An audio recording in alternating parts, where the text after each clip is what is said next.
Last time, Mike and Rick traveled through time and space. They both did bad British accents. Mike amused himself by imitating Davros and the Daleks. They both spent a lot of time talking about giant clams. Rick somehow worked Bill Walton into the conversation. Confused? You won't be after this week's episode of Battle of the Network Shows.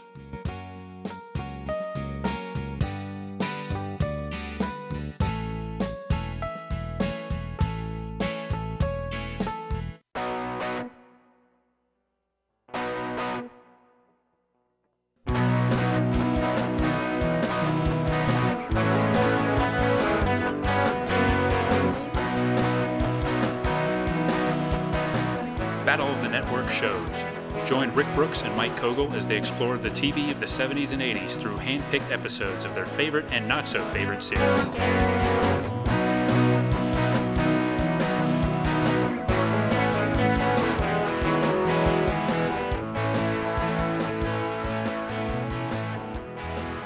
Welcome to Battle of the Network Shows. I'm Mike. And I'm Rick. Hello, everyone. And today we're going to talk about the soap opera parody, Soap. Yeah, interesting sitcom with many elements of soap operas. Yeah, so just in case you were confused, we're not talking about just regular soap. No, body cleansing. We endorse it. Yeah. We use it, but we're not talking about it. I think, we were thinking about doing it at some point, but in one of our listener polls, our friend Amy sort of put it in as a write-in. So, it didn't quite fit what we were doing. That this is the one that Growing Pains won, the family sitcom, I believe. Yes. But we're doing it now. Yes, the notion of a write-in vote both subverts and reinforces the idea of democracy somehow, I think. Correct. So, we thought it'd be a good idea to take Amy's advice and cover the show this season. Yeah, and I think it's a good choice for a couple of reasons. One, I hadn't seen much or any of it ever, and I was pleasantly surprised by how much I enjoyed it. Mm-hmm. And two, I think, unlike maybe anything we've discussed this season much, it's kind of like one of these snapshots into the sort of American culture at that time, I think. Mm. It started in 1977. Mm-hmm. So the Carter years, post-Watergate, post-Vietnam, post-sexual revolution, gay culture was sort of becoming more public. Mm-hmm. And it lasted into the beginning of the Reagan era, but not very far into it. Right. You had feminism, yes, kind of touched on all kinds of things. But I think that's a very astute observation. Just even sort of one thing that soap operas are known for is sort of reflecting middle-class values. And I think you could say the same of this show, reflecting, if not, parodying them. Right. In a way, like soap is kind of like looking at the other end of the spectrum. Earlier we looked at Dynasty several seasons ago, yes, which is obviously geared towards, upper-class mores and upper-class lifestyles, whereas soap is, the contrast is there. Yes. But they're showing, I guess, sort of lower middle class in contrast to like an upper middle class lifestyle. Yeah, or even upper class. Yes. As the intro says, Jessica lives in the town of Rich. Yes. And of course, they have a butler and all that. So, and a show from Susan Harris, who, of course, did Golden Girls later. Yeah, and this is something we can get into, but I think Susan Harris is probably one of the more underrated figures in television history. Mm-hmm. That's kind of a bold statement, maybe, but she wrote many of these episodes of soap, created it, and she was the driving creative force behind Golden Girls. Yeah. And it seems like you don't hear too much about her. I kind of reread, Entertainment Weekly did do a profile of her several years ago. Kind of, I guess she's in semi-retirement now or something, or just not as active. But I wonder why that is. And it's tempting to say, well, because she's a woman, you don't hear much about her. But I think maybe it's the fact that she wound up marrying her and working, sort of marrying into the production company. Yeah.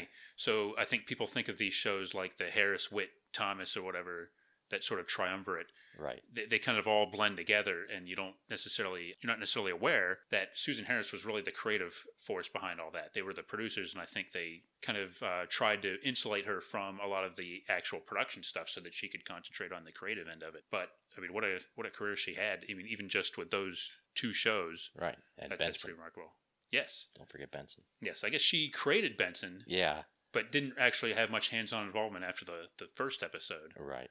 And she said in that interview that was kind of her MO, was she would develop a show, but then she would go back to soap or go back to whatever her primary project was. Yeah. But I know as a kid I watched Benson a lot. It seemed to be on all the time. Yeah. But I never really watched soap. No, I know it was on in reruns, but I feel like maybe it just didn't look appealing, but also maybe there was my mom or somebody just saying, you shouldn't be watching that. Yeah. Like its reputation was enough that it wasn't really, and it's not a kid's show at all. Well, I think we've talked before about how things get normalized a little bit, and shows that were considered like violent in prime time wind up being on at like 4 o'clock or 5 o'clock in syndication in the afternoon. Right. One thing I was trying to research, because I was very curious about this, is what the reaction was to soap when it entered first-run syndication. Mm-hmm. It was very controversial in its first run on network TV, but I remember soap being on TV, I think in later time slots generally. Yeah. And maybe that's part of it, but I don't remember there being much of a brouhaha, about it later on. I don't know at what point it became quote-unquote acceptable. But then again, Benson, I think, was on at like 6 o'clock every day, and soap was probably more like an 11 o'clock show or something like that. Yeah, that might be. And I think Mary Hartman, probably one of the predecessors of this, that was aired later at night in syndication. Right.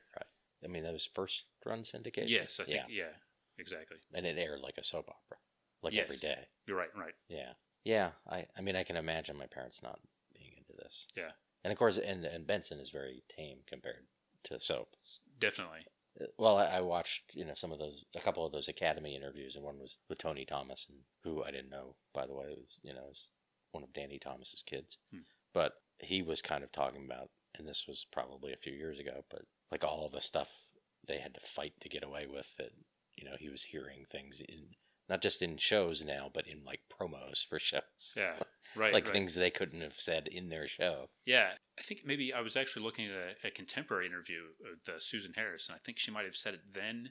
She definitely, I think, touched base on it in the Entertainment Weekly article. She talked about putting things in that she knew would be taken out so that she could win other battles. Yeah. And that's kind of almost become a cliche now. Right. But, in 1977, 78, it probably wasn't quite as common. But it does seem like in the 1970s is when you started getting this thing of like censors getting involved and people playing games and negotiating and putting stuff that they knew would get taken out. I mean, I guess that happened in movies for years and everything, but she made it sound like it was a deliberate strategy. Right. To load the scripts with things that she knew the censors would take out so that they could leave other stuff in. Yeah. And did you come across who else was a driving force in this show? Who, pray tell, could that be? The recently passed away man with the golden gut. Oh, Fred Silverman. Tony Thomas, in the interview I saw, his memory was that maybe Fred Silverman had just a general idea of wanting to do some sort of primetime soap. And he didn't know if other, production companies had pitched things. But that once they got it going, Silverman was pretty involved in helping them develop it. Right. It sounds like that's almost similar to what happened with the Golden Girls, where it was almost like they had a concept and they took it, and then Susan Harris wound up being sort of lured in with this idea, like, hey, we have this concept, can you create that? Right. And I think she said, with this one, she liked the idea of having recurring characters and serialized nature to it. Yeah. And then, she went with that, but... Yeah, and he seemed to, he was saying that it was very invigorating creatively because they, as we'll talk about more, but weren't beholden to having a complete story per episode. Right. So that they could kind of do it in character arcs and think about it in different ways. And it sounded like I had skipped part of it, so I missed some of it, but it sounded like even they would be making, moving things around from different episodes in the editing. Like the editing was really complicated because of that, but also really exciting. Or they could see this storyline is going nowhere. Let's just get rid of it right away and bring in something else. And they apparently had a huge. She wrote a huge Bible. Yeah. With detail on all the characters. However, I know that there were some characters that were intended to be killed off or removed that wound up sticking around. So on the fly, they made decisions and they didn't stick to any preconceived notion of how everything should go, which is good.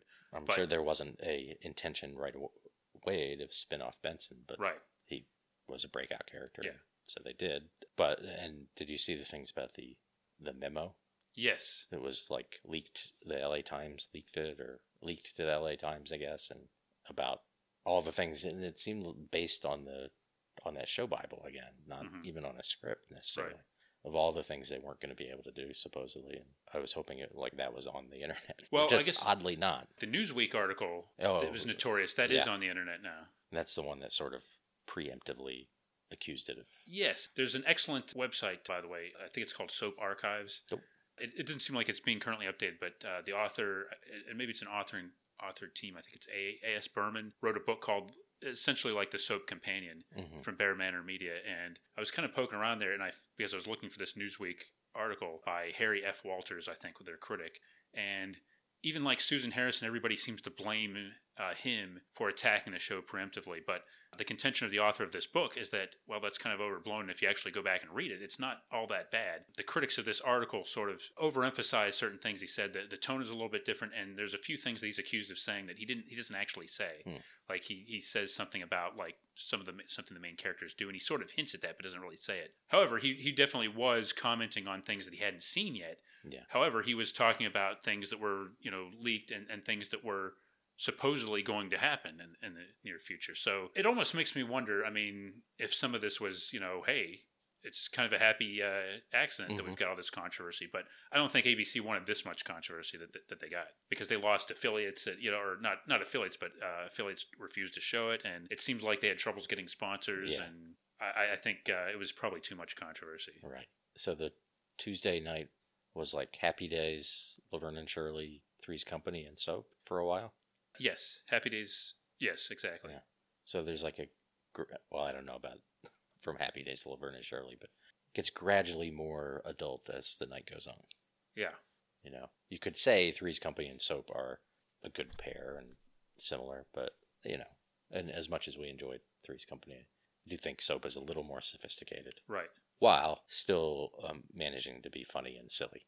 Yes. One thing I was curious about, it started out as a Tuesday show, became a Thursday show, but I think Wednesday in its final season, I think it was on at 9:30. It was always a 9:30 spot, which was pretty much the latest you could put a half-hour sitcom at that time. But it was something like 8 is Enough, Taxi, and Soap, which seems to me like a very bizarre pairing of shows. It 8 is Enough is definitely 8 is Enough leading into, to like Taxi and Soap seem to be, okay, that's pretty good programming there. Right. But I don't know why you'd want to lead off with 8 is Enough. No. And Soap, it looks like that was, the ratings went down precipitously in that 4th season, and it was canceled for, who knows what. Kind of a surprise to everybody involved after 4 seasons. But yeah. Of course, Fred had moved on to NBC. Right. Yeah.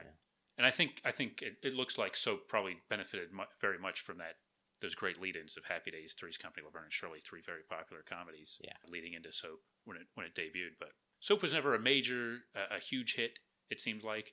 Who knows how much of it was affected by the controversy and the protests. It's possible that a lot of people tuned in because of that sort of thing, too. Right. So I don't know. But it wasn't a huge hit, but it seems to be very well regarded today. I think the serialized nature of it was probably something that turned me off in reruns. I never really watched the show regularly until now. Just I've watched a bunch of episodes in preparation for our podcast, but I just never got into it for whatever reason. I think that's part of it. They do explain to you at the beginning of every episode what's going on. You know what? It still was a barrier to me. No, because I'd be like, I kind of feel like I missed out. I actually, when I was borrowing your DVD, so I watched like the first 3 episodes. And then you very much encouraged me to skip ahead or make sure I saw once a certain character showed up. Mm-hmm. Characters. I'm sorry, Bob. And so I skipped ahead and watched 6 through 9. Mm-hmm. But I kind of forgot I had skipped ahead. Yeah. So some things were already happening that had not even been mentioned, like the one daughter being in love with a priest. Mm-hmm. And I was confused because I'm like, well, what about Robert Urich? What? Yeah. Right. Well, I missed 3 episodes. Yeah.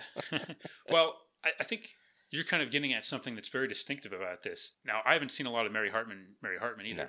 I think that was a daily show, as we said, and I think it was more paced like a traditional soap opera in the sense that things happen very slowly. Yes. Whereas on Soap, they go through things very, very quickly, and to the point where, I'm making my way through the first season, and I'm maybe 3/4 of the way through the season now. Uh-huh. And to me, the show feels a lot different, and some story elements are different, like already like maybe 17, 18 episodes in, it seems like, okay, the show's finding itself, and not that the first episode is uncharacteristic, but things progress so much. Yeah. Like way more than I would have expected. They have like these overall storylines, but individual plot details, they move those along very quickly, I think. Yeah. To its credit, really. Right. Well, yeah, so should we get into it? Yeah, let's. And we decided just to talk about the first episode. Yes. Partly because of the whole serialized nature. Yes, and it's imaginatively titled Episode 1 because I don't think they have titles. So it's just episode number 1. Not even pilot? Well, it's an interesting thing about this. Maybe not. We'll see. Folks, you can be the judge if this is interesting or not. But I was listening to an interview with Jay Johnson, the ventriloquist. That in itself, I think, is pretty interesting that I was doing that. But he made it sound like they aired the first episode as a 1 hour thing, and then it got split into 2 for syndication. I don't have a record of that. I had a record of that it was the pilot was a half hour at 9:30, but he was making it sound like the first half hour set up things that happened in the second half hour or something. And maybe some places they did air it like that. That is true, but I mean, the second half hour sets up things in the third half hour. Right.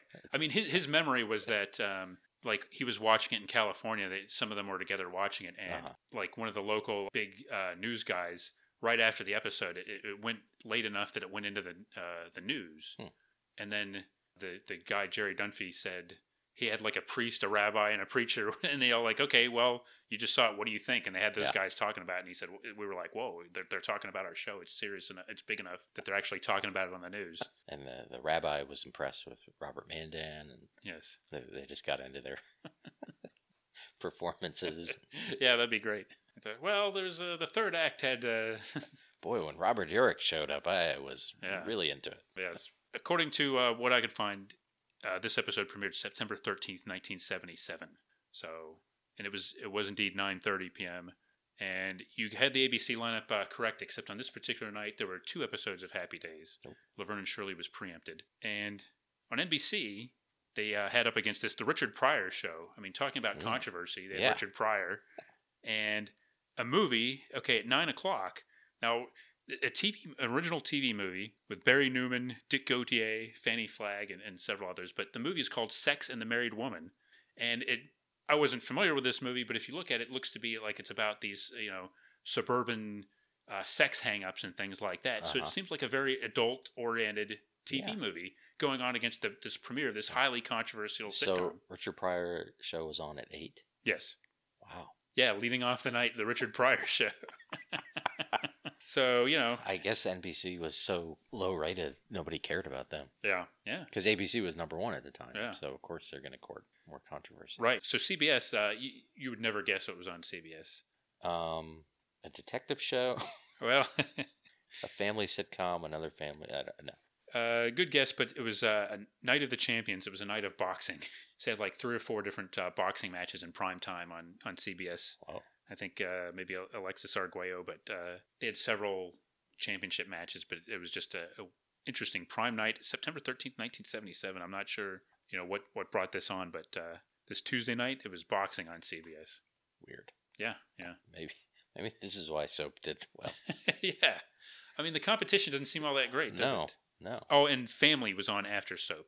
Now Family, the hour-long Christy McNichol series, I think Family touched on some issues at times too. So, well, the Reverend John Hurt would say, if you treat some of these things seriously, well, we still don't like it, but at least you're not, making light of serious issues. Yes. Yeah. That was the Reverend, right? The good Reverend's position. Yeah. He probably didn't like Family either. Yeah. So, family in the title family, the show Family. Yes. I'm sure he liked Family. Yeah. Although I'm not sure if he would enjoy the families of the Campbells and Tates. I think he'd have some issues with their family dynamics. Wasn't that on their that list? I think it was on one of the worst, the naughty list. Yes. And it was one that Gary Deeb took exception with. I think. Yeah. I think. Was it? He might have been okay. I mean, he definitely was. Yeah. Three's Company, he agreed, was a terrible show. Yes, I think we'll get into this, but Soap did cover a lot of issues, but its tone varied. Not necessarily in an inconsistent way, but it could be quite broad at times. And I think some of the initial reviews, like this guy from Newsweek, I think were sort of assuming it was, buffoonery and it was just going to be over the top. which is one thing I think. I'm glad you kind of watched a little bit later in the run, because I really think it starts kind of leaning into like sort of genuine emotion, and it's not quite as lampoon as the first episode is. Yeah, I do. I want to come back to that, but or more. But I was pleasantly surprised by how touching a few scenes were. Yeah. Because certainly in the first episode, there's not very much of that. Right. And really, well, there are really only a couple characters that are just totally unlikable. Yeah, unlikable, or maybe even unidentifiable, or there's a few of those. Yeah, but I mean, it's not like the obvious comparison to a more recent show is Arrested Development, and I think most of the people here are, even if they're behaving badly, you can sort of understand them a little more than or see a human being there. Yeah. I mean, the two sisters are fairly likable characters, and Benson is obviously a likable character. Richard Mulligan's character he has some views that aren't cool, but he seems like a genuinely okay person. And then, so really only Robert Manchin is the only true heel, I think, in the first episode. Right. Now, my suspicion actually is that, like, over the years, like, whenever, I think I know I've seen the pilot, the episode that we're talking about before, and I think if I just watched that one, I would have one impression of the show, which would be like, okay, this is funny enough, but I don't know if I'd consider it if I'd really appreciate how ambitious it is until, sitting down and watching a bunch of it in a row and seeing how the storylines play out, how they use this huge cast, how they integrate guest stars, things like that. Yeah. So I think, although this first episode is very, in many ways, it sets up exactly what you need to know about these characters, and it's very well done. I think at the same time, you really need to watch a lot more of it to appreciate it. And I think, at least one occasion I might say, I'll give Soap a try. I maybe have access to the first episode, watch that, and it's like, well, it's good, but not necessarily enough to get me hooked. Yeah, I can see that. But it is very funny. Yes. Yeah. We mentioned, but every episode, at least that I've seen, does begin with an introduction from announcer Rod Roddy, correct? Correct. From The Price is Right. Yes, later from The Price is Right. And there's like a generic one where he's explaining the whole setup. So you've got these two sisters, Jessica, played by Catherine Hellman, and Mary, played by Catherine Damon. So Jessica her family's rich, and Mary's is, like we said, kind of working class, upper middle, or middle class. And both families have a lot of secrets. And then, not in this episode, obviously, but after that, there's always like a last time, right? This happened, and then at the end he says, "Confused? You won't be." Right, with still pictures. Yeah, of something. Now, do you know originally Rod Roddy was not slated to be the announcer? I saw that, but I'd like. I'll allow you to. I share this. It was originally Casey Kasem. Yeah. And he apparently backed out because he was afraid the controversy would hurt his career. Oh. So it wasn't like it wasn't a creative decision. It wasn't a moral stance either. Perhaps. I mean, I guess you could put it one way or the other. Yeah. It was based on morality, but whatever he said, he probably was aware too that he was doing this syndicated radio show, and for him to be associated with it might not be good for him. Yeah. Plus, he was doing cartoon voices at the time. Well, yeah. Of course. Do you think on the way out, he, as a gesture of, not burning bridges, he reminded them to keep reaching for the stars, but to keep their feet on the ground? Well, that'd be a very classy gesture of him. I'd like to think that he did do that. Let's hope so. Yeah. And then we get into actually meeting two major characters. Interesting thing that Tony Thomas said. In his mind, the two characters we're about to meet, which are Jessica and Benson, like that was the real love story of the show, and if Benson had stayed on the show, he wanted them to end up together. Huh, that's interesting. Yeah. I can't see that at all, but it's interesting. That they, I guess, as it developed, they had some kind, not even the romantic part, but just a connection. Right. That it was clear that he cared about her, and he didn't like how, her husband was treating her. Yeah. Things like that. So, yeah. Oh, yeah. I can definitely see that. Yeah. I don't know about the romantic part. Right. And because they were a good acting pair together. Mm-hmm. So I was a little, maybe a reason I hadn't watched Soap wasn't a big Catherine Hellman fan because of Who's the Boss. Yeah. Like I didn't like the Mona character that she played on there. I found her really annoying. Boy, is she different on soap, though, isn't she? She is, yeah. It's sort of like the Rue McClanahan thing. Yeah, and good for her. Yeah. For making two distinguishable, iconic characters. Yeah. And totally different.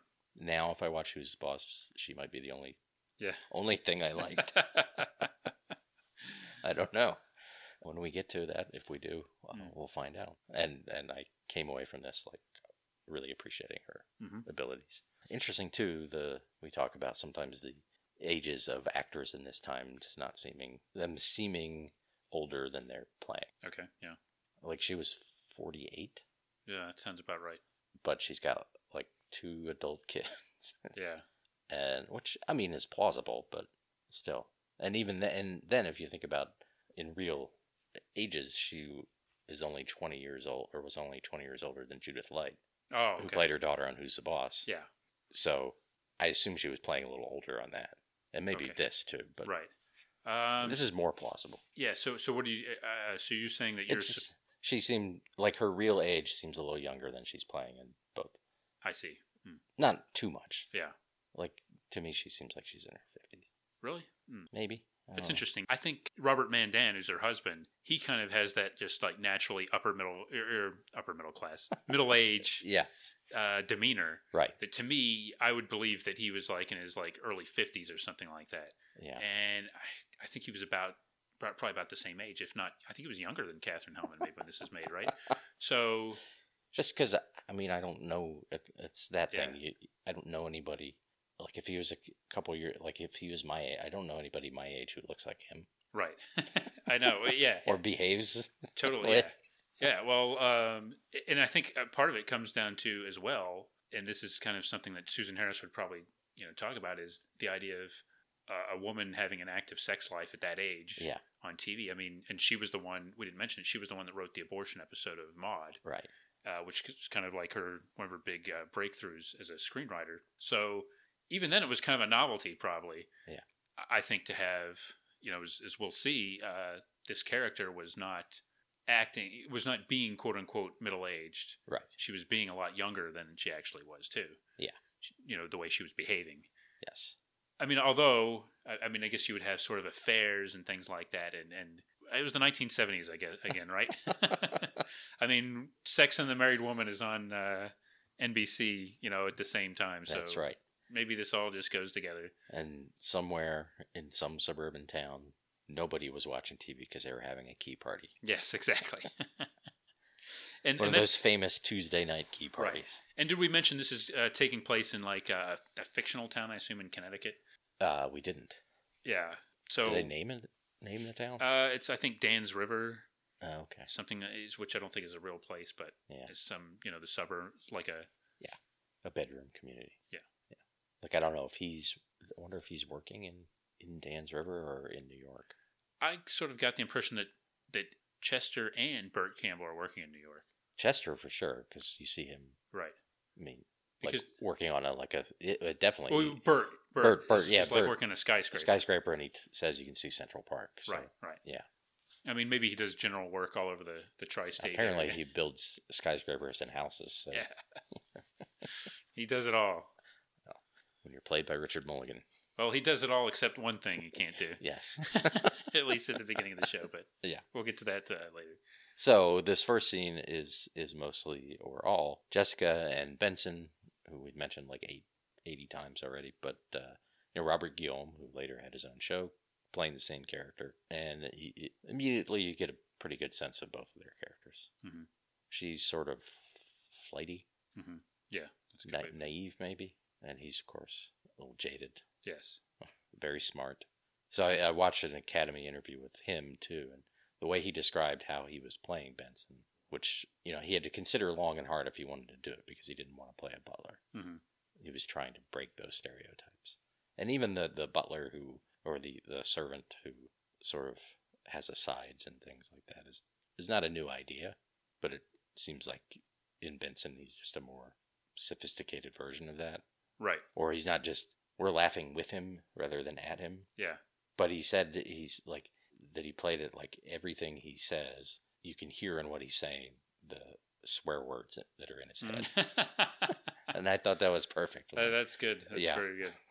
Yeah, I think Jessica says something like, "Oh, Benson, you got a mind of your own." And there's a reaction shot of him. You can tell it's like one of those things where, well, she means well, sort of, but there's definitely the racial overtones there, and he sort of reacts to it, but kind of lets it go. And the other thing he said is like this guy absolutely does not want to be working for these white people. Yeah, yeah. Well, and he pretty much openly disdains most of them. Yes. It's. I think you bring up a good point, though. If you think of Benson is clearly supposed to be the smartest guy in the room. Yeah. And I think if you go back to the Jack Benny show, Rochester, in many ways he was the smartest person in the room too. However, and I think it's actually to the Jack Benny show's credit, race wasn't really even talked about on that show. Oh, yeah. So, whereas this character, I think it is kind of advancing things. Well, I don't know. You could argue that it is because it's directly confronting those racial stereotypes, and Benson is actually addressing them. Yeah. And making racial jokes at the white people's expense. Right. So it's kind of on a different level, really. He's not just the smartest guy in the world, but he's actually aware of what's going on. He's reacting to it and letting you know that he knows it. He's not crazy about it, but, yeah, he'll get the last laugh on them. Right. And he will. Yes. When he's governor of Minnesota or wherever. He gets the last laugh from me many times because I think he's great. Yes, I do too. He gets the first laugh, the last laugh, and many in between. Yeah. And as we met, we both watched Benson a lot, and he was great on that. So, of course, he's going to be appealing here immediately. And so he's making a bunch of these eggs, and she says, Chester can't have eggs because of his cholesterol, and he's just she's like, that could kill him. Yeah, he likes the idea of that. Then she wants to make Eggs Benedict, which of course is really complicated. And they're having a dinner party that night, and she wants beef Wellington. He's like, "Nah, I'm making fish." Yeah. And she's like, "Well, Mr. Tate doesn't like fish. That's why I'm making it," basically. Yeah. Yeah, he makes it clear that he really despises Chester Tate. Yeah. And, one thing, I can't remember if it happens in this episode, but one thing was interesting that I just heard was Jay Johnson saying that this was a recurring thing that happens. Like a lot of times when the doorbell rings, Benson kind of looks, "Well, do you want me to get that?" when nobody else gets it. Right. And I guess Jay Johnson said that happened. Like Robert Guillaume said, kind of like that in the set as a joke or whatever. And Jay Sanders, like the director, for many of the episodes, he left that in, and it became kind of like a bit because they thought it was so funny. But Robert Guillaume kind of put that in just to, I didn't. Wasn't that kind of Florence's deal too? On the Jeffersons, yeah. Couldn't be bothered. Yeah, there's another character in that.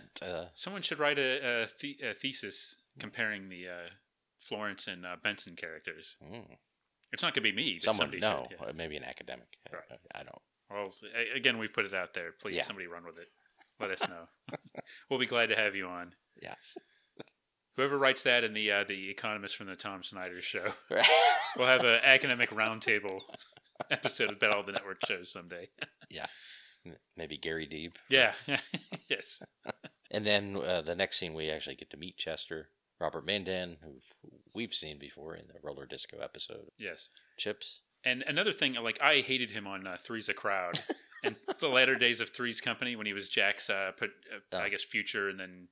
Yeah. Father-in-law, and that may be something else that turned me off to soap, like in reruns, is that I just couldn't stand that character, which was Robert Mandan doing what he was supposed to do, getting heel heat. Yeah, like the good kind. He made me hate the character.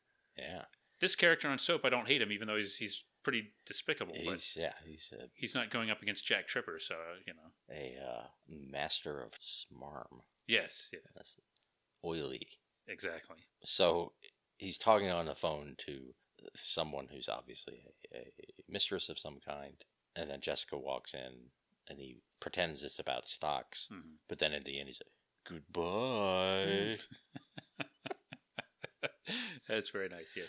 And then she's trying to figure out why he was so late getting home. And he spins this elaborate lie about like an accident with a hog truck. And, oil truck catching on fire, and he had to move the hogs, and It struck me. I mean, the way he was doing it and kind of doing it on the fly, it struck me as kind of George Costanza-esque.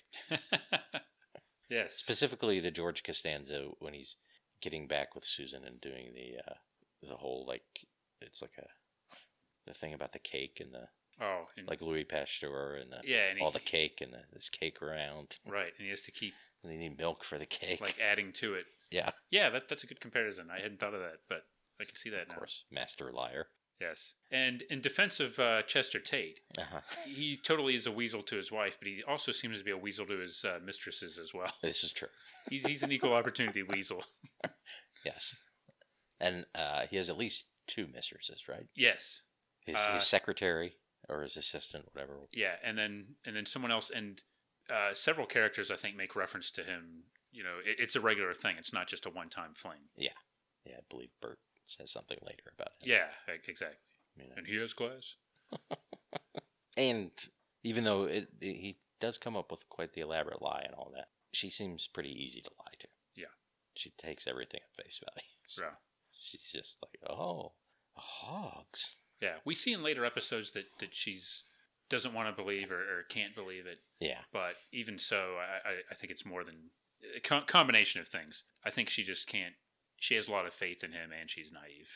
Yeah. A tough combination for anybody. Right. I don't think she's stupid. Well, I don't know. It's tough to say. I mean, like it seems like something's missing. Yeah. Yeah, it seems like she's very narrow-minded sometimes. Like it's tough for her to think outside of maybe her preconceived notions. Yeah. And maybe in several ways that kind of hurts her on some things, but that makes her a metaphor for America.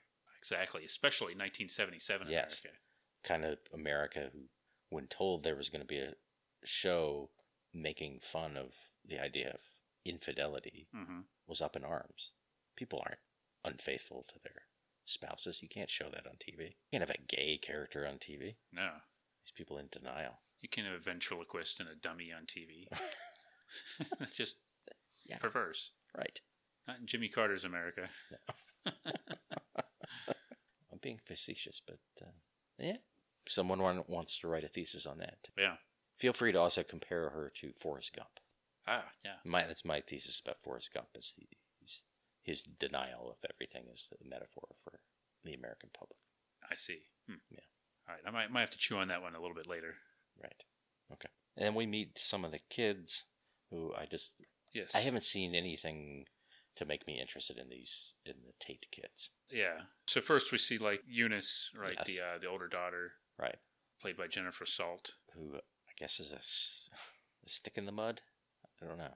Yeah. I mean, it seemed like any show description describes her as that way, but she comes off a little bit better in what I've seen, although it's clear that like Benson doesn't like her, and she says something like, Benson hasn't spoken to me in 12 years. Yeah. So she's supposed to be like a really negatively viewed character.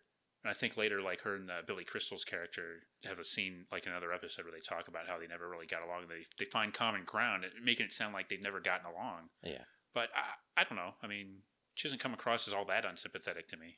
No, I just didn't. She's just one of those characters that I didn't get any sense of. Yeah, and actually, because I've probably seen a little bit more of this, this first season than you, and I think they still haven't done a whole lot with her. Yeah. From where I am, I think they've got like more story to her, but she's not a big laugh-getting character. Isn't she having an affair with a politician or something? Yes. And she's being a little sanctimonious here. That's right. Yeah, that's the thing I think that makes her like kind of a hypocrite. Yeah, and she's dealing with her brother Billy, who's 14. Yeah, 13 or 14. I think 14. Yeah. Played by Scott Baio's cousin. Yeah, Jimmy Baio. Jimmy Baio. Yeah. So who's your favorite Baio? There are a couple more too, right? I can't think of them, but I think there's one now. I think there's one that's a musician now. Oh. That I forget what band he's in, but right. So that they're both cousins of or something. Well, right away by you saying that, Scott Baio has to become my favorite because we know that he's a musician and an actor. Oh, maybe Jimmy is too. Yeah. Jimmy seems to have stopped acting. Yeah, I'm not sure. He seems to have peaked around this time, but I mean, for being the sort of precocious kid, he's pretty good at it. I'm just not interested in. Yeah, He's also very New York. Right. Which no one else is. Yeah, you're right. He does stand out. Like there were times I was watching where it totally doesn't seem like he would be their kid, and yeah, I don't know. Maybe there's more to it. That maybe we'll find out more about that. Maybe he's another one of Bert's kids. Yeah, it could be. But I actually enjoy his performances mostly because they're not building whole storylines around him. They're just sort of having him react to the other stuff, go in and out, and say a few like fresh things and leave. And he's a little bit like Benson, where he seems very aware of how terrible everyone is. Yeah. So and maybe that's why he's just going and living his own life instead of dealing with these idiots. So I definitely see what you're saying. I feel you there, but I might have been a little bit more like positive on them. Like I know you're not saying that they're channel changers for you, but I see a little bit more potential in them. Maybe it's just I didn't see enough. Certainly not the most the biggest spotlight characters for me either. Yeah. Well, Benson likes him. Yeah. Only one worth a damn in the whole family. So I'm glad you broke out your famous Benson impression. Well, I have to work on it. I'm saving it for when we do the actual Benson series. And we also meet the Jessica and Mary's father, the major. Yeah. Who's like had some sort of war injury and still thinks it's World War II. Yeah, he's I think by far the most 100% wacky sitcom character. Of all time. Yes, of all time. Yes. So in small doses, he's all right. Yeah. I don't know. I haven't seen a lot of growth in his character. Probably not. I don't need to see a whole lot of him, but he's amusing in small doses, I think. Maybe there is something later. Maybe he like regains his sanity. And I wouldn't be surprised. Yeah. And then we finally get to meet the Campbells. Yeah. The other family. And this is my favorite scene in the whole episode, by the way. I think the entire thing, or just the beginning of it? Or? Well, I'd say this. Yeah, I'd say this segment with Bert and Danny is my favorite. Well, for me, it's a tie in terms of actors between Robert Guillaume and Richard Mulligan. Yeah, I can't decide which one I like, but I feel like before doing this that maybe Richard Mulligan seemed like a little bit of a punchline for some reason. Yeah, well, but he's so good. He's more than just a pair of eyebrows, Mike. Yeah, but what eyebrows? Yeah.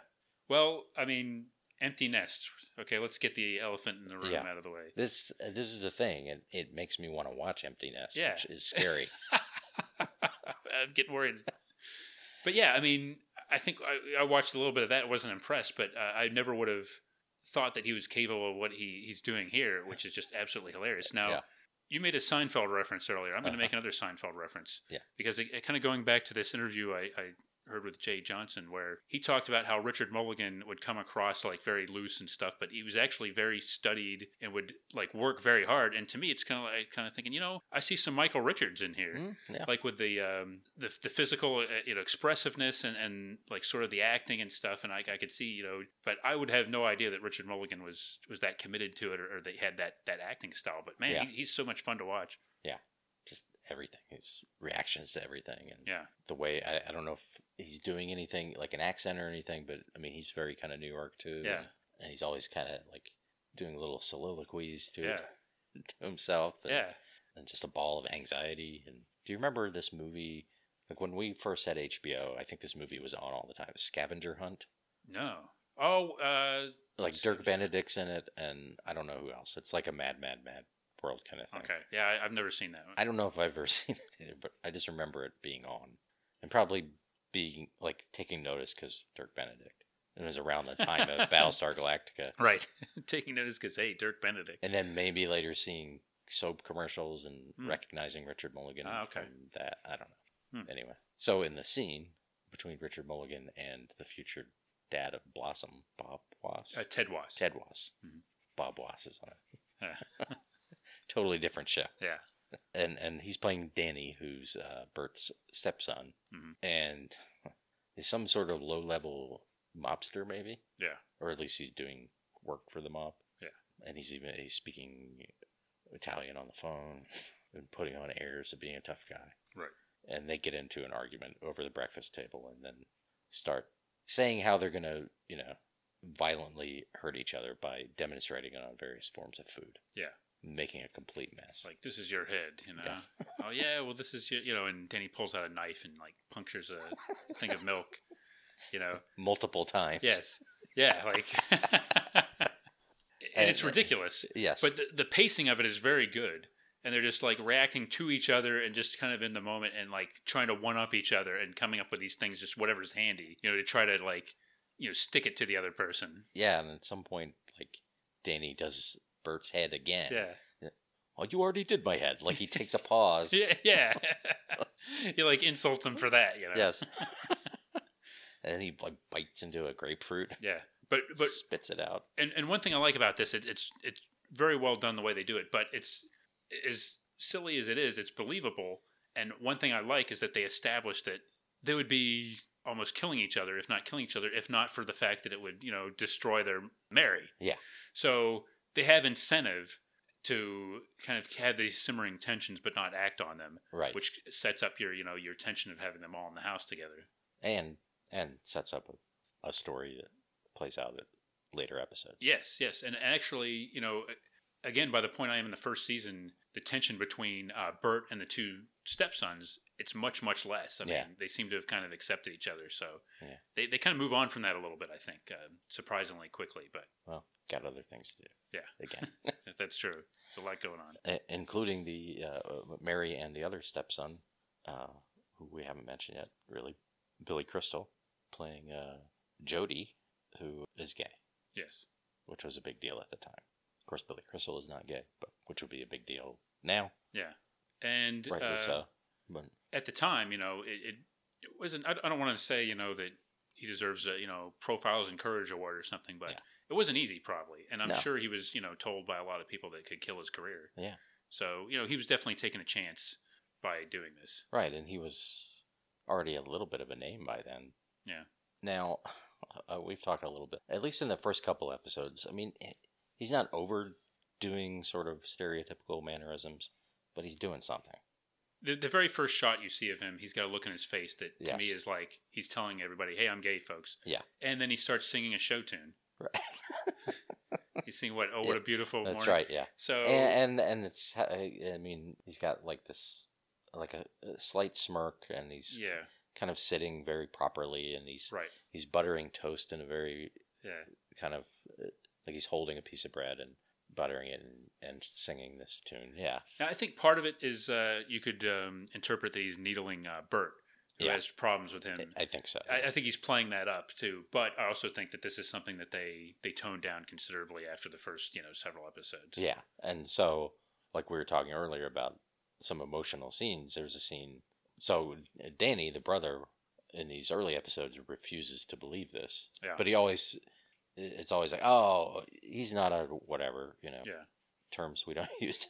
That stuff's fairly tame, but it's like he's just a practical joker. He loves to joke, and he gets really violent about it. And simultaneously, it's because he loves his brother, and he doesn't want people saying bad things about him, and that he's confused about this, and doesn't want to believe it. Yeah. Which I think is, I mean, his violent reaction is not realistic, but I think, it shows someone grappling with it, where Bert is just flat out homophobic. Yeah. At least in the beginning. And then, later in a later episode, there's a scene between Jody and Danny that, I mean, it's just a real serious scene, and Danny finally accepting it. Yeah. And I thought that was a great scene. And by that time, Billy Crystal's not doing any, only there are other scenes where he does seem to be needling Bert.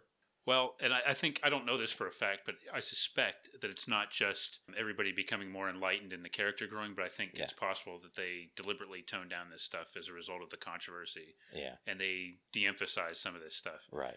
Because, again, like, if you watch this first episode and the history, like, oh, he's the first, openly gay character and everything, and like, oh, wow, okay, this is really going to be a huge part of the show. Yeah. And it is for, the first half of the season, maybe, but then I think from what I know about the character, I think they dial down a lot of these aspects considerably, and his character changes quite a bit over the course of the series. Yeah.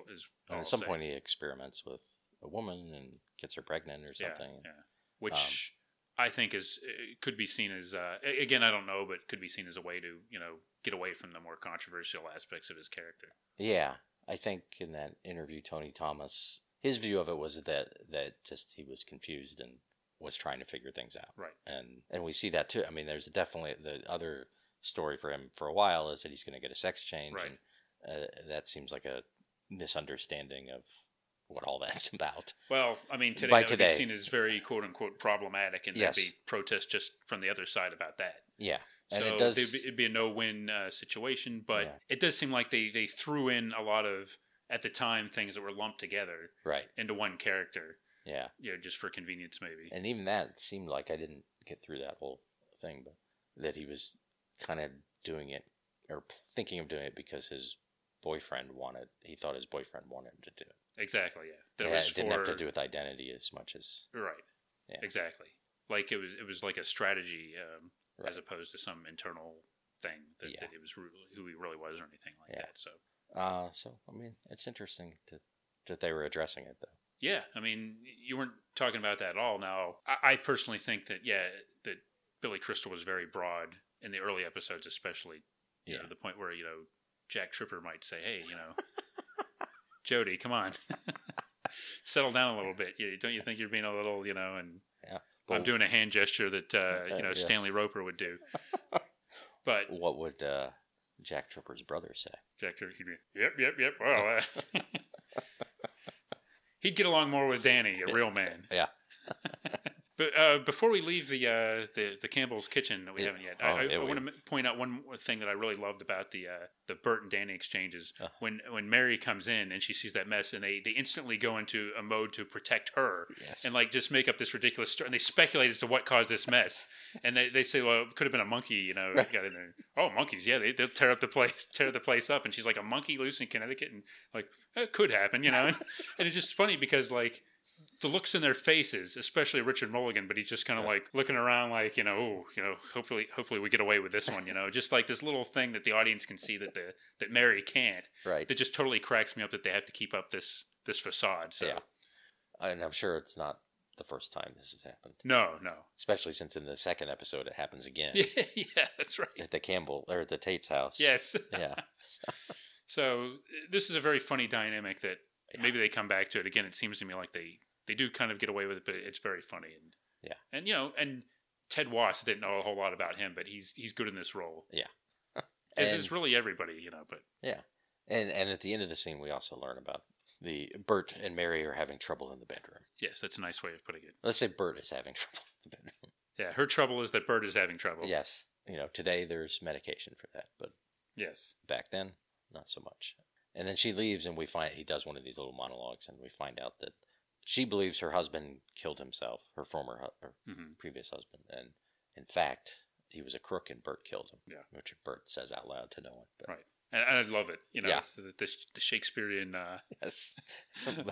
monologues he's doing for us. But how could I when I killed your husband? Yeah, but you can tell he's grappling with it. There's something that seems genuine about it. He really seems like the kind of guy that would torture himself and have these dialogues because he's having so much trouble with everything. He's really struggling with it.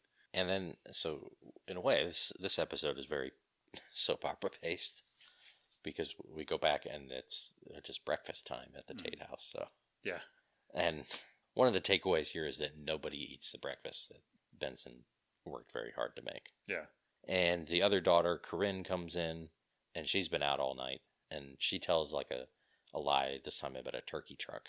Yeah. And, Jessica's like, oh, hog truck and turkey night. Wow. And Benson just finds it all hilarious. Right. There was a good line where Chester says, Eggs Benedict, you might as well put a gun to my head. And Benson says, now you're talking. Yeah. Right. And the major's shooting at their neighbor. Yes. And who seems to have, from what I've seen, that neighbor is the bane is the Nazi to this. I mean, he's a regular guy, but he's the target of all of the major thinks he's a wartime enemy. Right.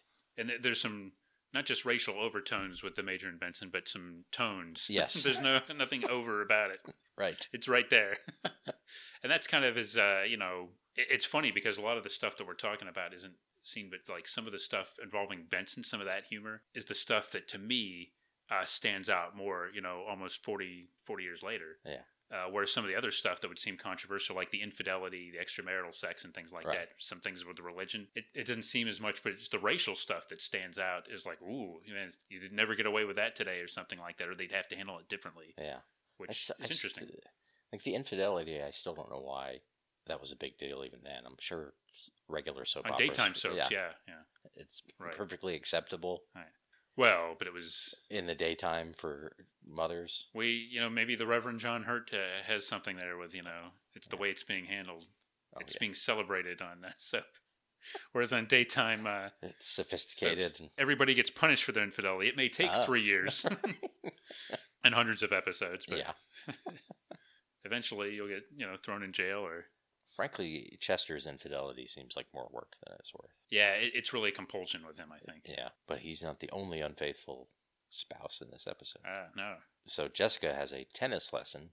So we go to the club and we see her putting on like a tennis outfit. Mm-hmm. But then it turns out, then she's sort of talking to herself, although there's someone there. She's just had her own bit of infidelity with her tennis instructor, played by one Mr. Robert Urich. Yeah. Boy, Robert Urich, he was on so many things in the 70s, 80s. I mean, he died way too young, but his IMDb page has got to be, like, insanely long. Right. So would this predate Vegas? I'm thinking it did, yeah. I think Vegas must have been, like, right after this, maybe. Okay. I know he's gone by the end of the season. Yeah, I think maybe 78 would be, like, the first year of Vegas would be my guess. Something 78 or 79. Yeah. But post-SWAT. Yeah, exactly. Right. It seems like he was never off TV very long. No. And, his shows didn't always last, but he was always had shows. Why don't we add the very hirsute Robert Urich? Yes, that late 70s virility. Picture of virility. Yeah. The hirsute man, Robert Urich. Makes me wonder about baddie time. Well, do we consider... Best chest hair? Oh. I don't know if we've had any other candidates for that. So Yeah. I mean, in the past, we had Tom Selleck, but we didn't really talk about that. So that's true, and it seemed like our best chance to explore that would have been the Battle of the Network Stars episode. True. The swimming competitions and some of the others, but the dunk tank. Yeah. Yeah, we should probably leave that. Yeah, I don't know if there's really a clamor for that. We'll see. Yeah. And now, this is the first time Jessica's ever done this. Mm-hmm. I mean... Well, she's got several kids, but not the first time. Right. With anyone besides Chester. Okay, yes. Yeah. We learned in the second episode is possibly the first time she ever enjoyed it. Yeah. She's very guilty, though. Yes. Very neurotic, feeling very neurotic. Right, because she doesn't believe Chester has ever done anything. Yes. Unfaithful. And then there's a knock at the door, and he rushes her out the back door. And then he opens, once she's gone, he opens the door, and there's Corinne, and they kiss. Mm-hmm. And that's the end of the episode. Yeah. That's a very soap opera-y thing. Yes. You get a nice twist. Yep. Sets up lots of potential conflicts. Yeah. And that's just one little situation. There's a lot going on. Yep. So yeah, good episode. And Roddy poses a lot of multiple questions to us. And we should, I guess we can reveal that the next episode gets more complicated at the dinner party because it turns out that Robert Urich's character Peter is one of Bert's sons from his previous marriage, who he hasn't seen in 15 years. Right. So he shows up at the house, and there's a lot. Everyone's Peter, and Billy Crystal, possibly at his most over the top. Peter. Yeah. So yeah, and just thinking of that scene reminds me of, again, this is just a really ambitious show. There's a sprawling cast, and more characters get added as we move into the season here. And there's just a lot going on in this show, and I think it was probably it wasn't the easiest show to produce. No, it sounds like it was really complicated. Yeah. And I mean, they're squeezing all that into half-hour format too. Right. That's a good point.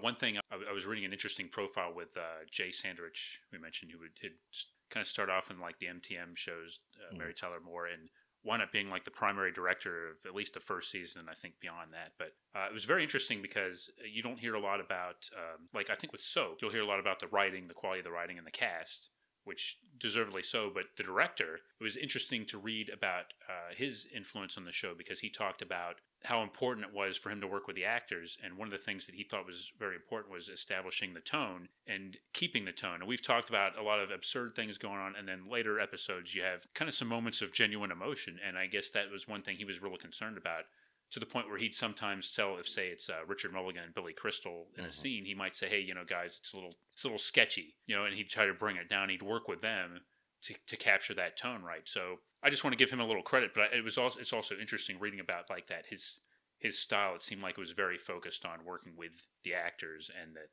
I think we have to give him a lot of credit, because one thing that stands out to me the more I watch the show is like, man, this could have been all over the place, but somehow this all works, despite veering often from things where you're actually supposed to feel sorry for these people, whereas in the scene before you think, oh, you're reminded that this is a lampoon of soaps, but it's becoming something where the characters take on a life of their own, and you care for them in their own right. Right. So the other emotional scene I remember is Jessica and Mary at a restaurant, and they see Chester making out with his secretary, and she just falls apart. Yeah. That's a long way from her not believing. Right. And even like there's an episode where the secretary comes to the house and tells her what's going on. Yeah. And she just thinks she's crazy. Right. Yeah, and there's a scene later on where Billy Crystal's in the hospital, and guest star Harold Gould has a several episode stint, and he kind of gives a big speech, and there's a lot of this that goes on. I think there was a point, maybe, I don't know if it was one definitive point where I start noting, but there was something where I noticed like this stylistically, they're using more close-ups. The musical cues are becoming a little bit more like conventional soaps, and to me it was like, oh, okay, there's definitely a change here where they're starting to dial down some of the more over the top elements, and actually trying to go for some of this emotion, and I think it works surprisingly well. Probably in great part due to the cast, how great the cast is. Yeah. Where do you fall on the theme song?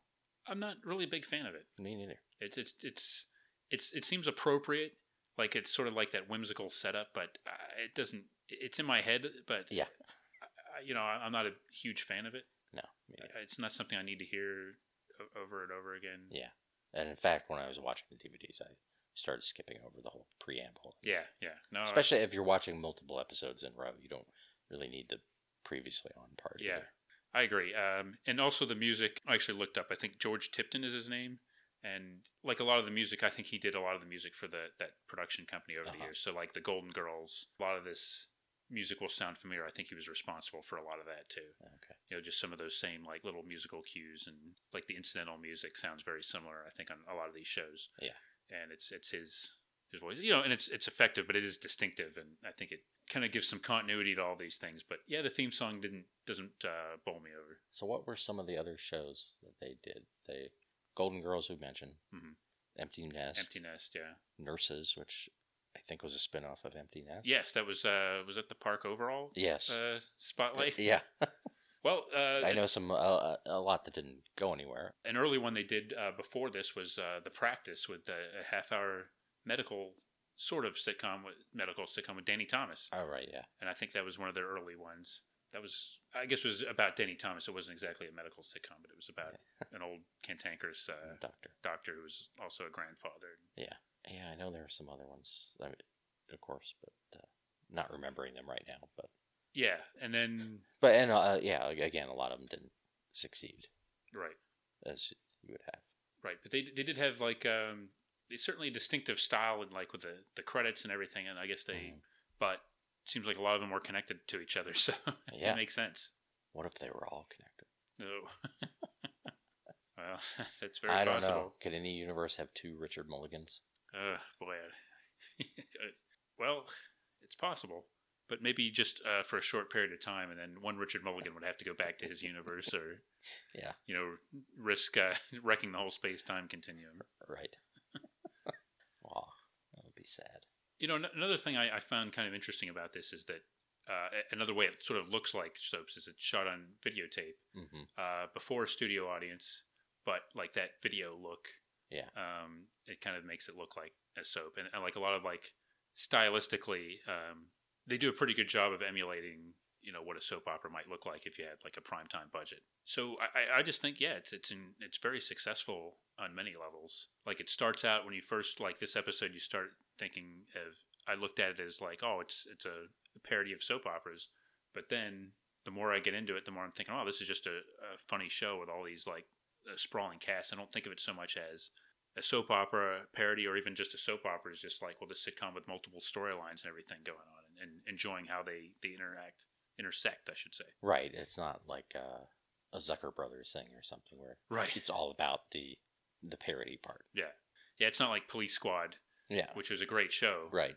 But I mean, they only did like 6 episodes of that, and they were sort of repeating things. And I don't know if they could have done more than 6 episodes.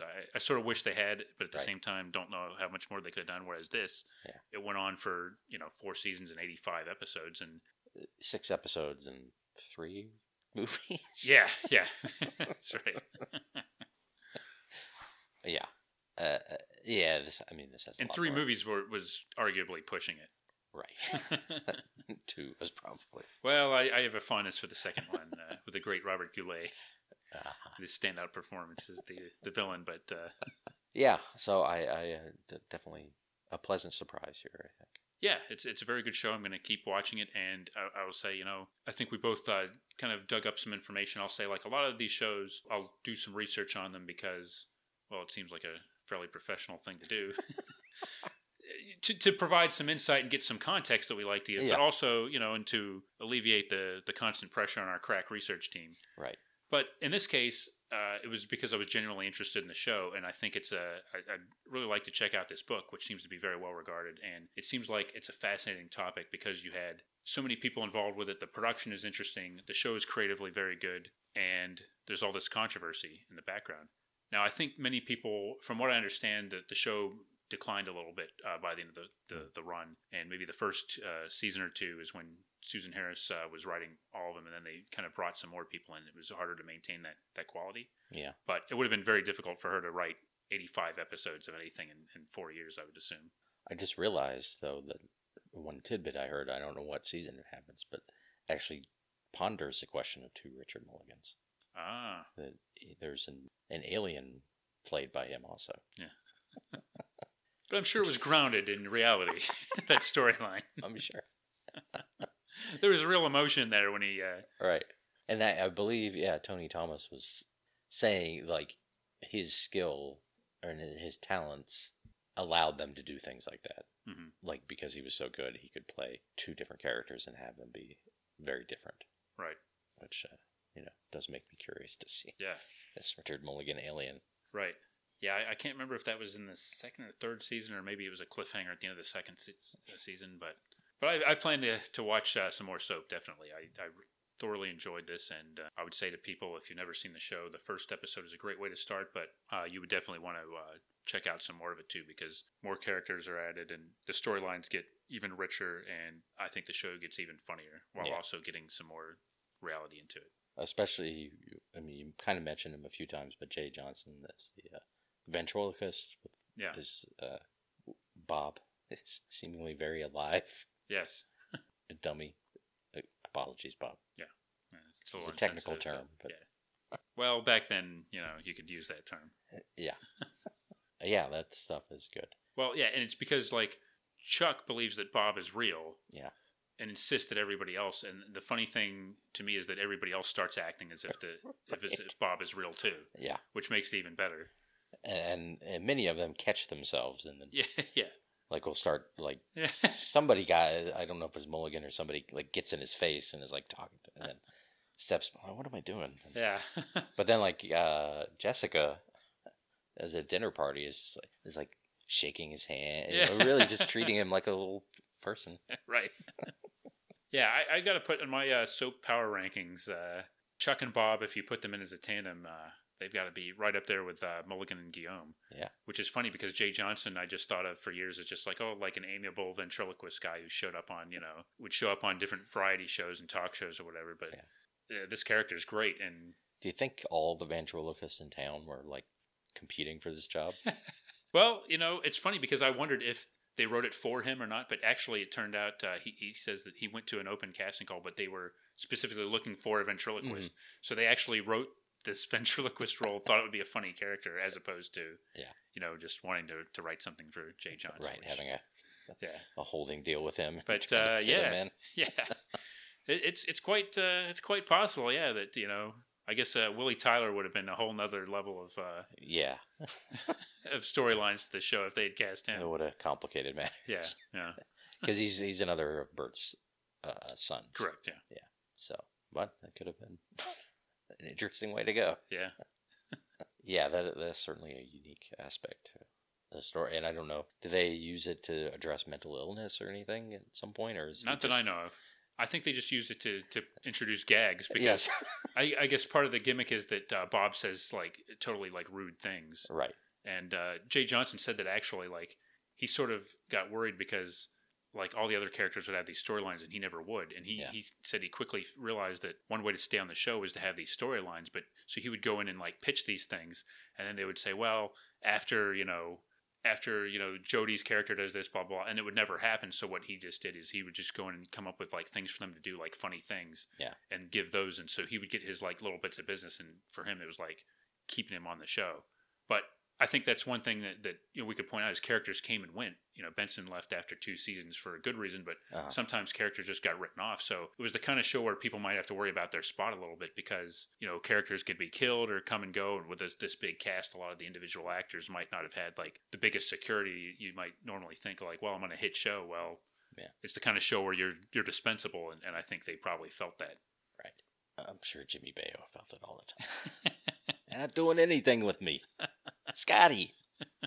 Well, I'm sure Soap's 2 to 11-year-old audience was very excited when Jimmy Baio came on screen. He tested really well with the 2 to 11-year-olds. You think he was in Tiger Beat? I'll bet he was, yeah. I might have to look into that, actually. Meet Scott's cousin. Yeah. Jimmy Baio. Yeah. I'd like to see I hope they did like an old feature where like the Baio boys like are out in the town. Yeah. They go and just do all these wholesome things together, like, go play like video games and, shoot hoops or something and then go out for a soda. I want to see like an Expendables thing with various sibling actors or related actors. Yeah, that's a good idea. So you could have the Baios. Yeah. I mean, I know Scott's and I don't know, the Murrays. Yeah, the Murrays, definitely. Joey Travolta, maybe. Jim Belushi. Yeah. Jim Belushi he could be the guy that puts the team together because you could see him with a beret and a cigar, like going over like the whole list of people he wants to recruit. Right. Yeah, I think that's a good idea. Who else? Oh, the Lawrences. Yeah, the Lawrences. But two sets of Lawrences. Right. You got the Joey. Oh yeah, those the Joey Lawrences. And Matthew. And then the Mitch and Matthew. I think so. Is it another Matthew? I think so. There's 2 Matthew Lawrences. Yeah. Whoa, that's a mind blower. All right, adding that to the list of things we need to work on. Yeah, that's right. Securing funding. Yes. What about Sean Cassidy? And is he too big of a star? Yeah, I mean, it does get into, we already added Belushi, so. Yeah. Ones where a sibling is not there. But, yeah. But of course, I mean, it's not like Bill Murray would show up for this thing. No, I don't think so. Unless Wes Anderson were attached. Although it would be just the kind of thing Bill Murray might do. You never know what he's going to do. In there. Yeah. I'll do that. It's my Bill Murray impression. I don't think I've only done Bill Murray this way. I've never done regular Bill Murray. Regular Bill Murray. Yeah. It would be like some of those Expendables people who are just like in one scene. Yeah.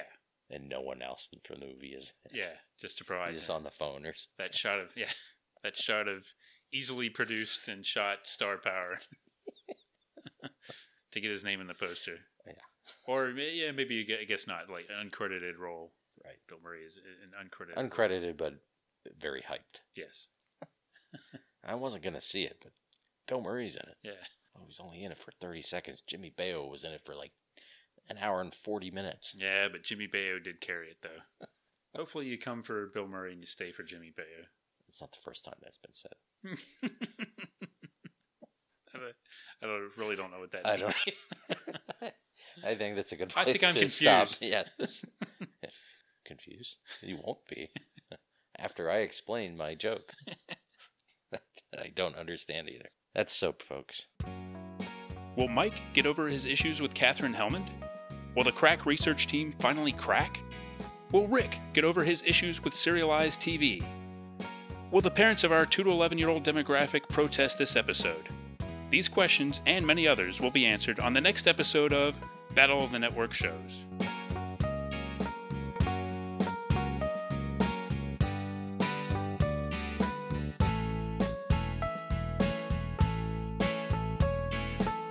This episode brought to you by the new and improved Emergency Eyebrow Kit, now featuring mulligans. This episode also brought to you by tennis lessons. This episode also brought to you by the Stop Wasting Food Foundation, reminding you to eat your food and smash other things when having an argument.